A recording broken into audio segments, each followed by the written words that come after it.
Good morning po sa inyo lahat. Well, today is Saturday, November, ano ba kadik yan? Wala ako sa data. It's Saturday, November 22. Yan.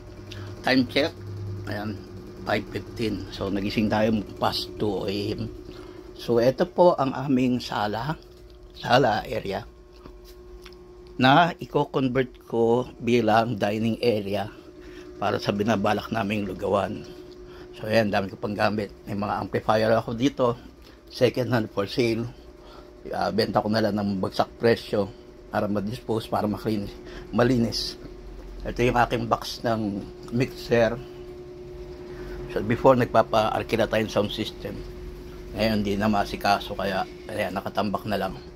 Ayan yung ibang gamit, oh. At the same time, ayan po, meron tayong mga paninda na nandito sa sala. Mga pwedeng pamparapol o pwedeng pang regalo, like this one na mga damit, bags, hairbrush, mga bluetooth speaker, tsaka iba pa. Ayan. So ito, kailangan malinis na ito. Ko-convert natin siya as dining area.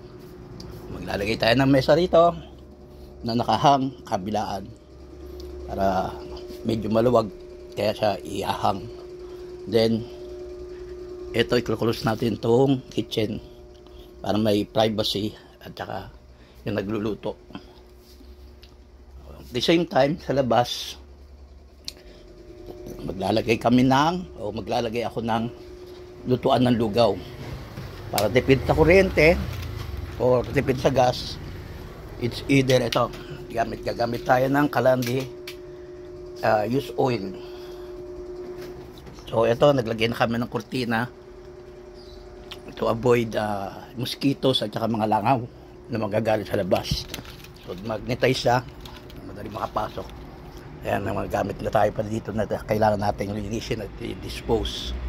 Itong washing machine, ipapasok na lang natin sa CR since malaki na may CR namin sa baba. Para doon na lang maglaba.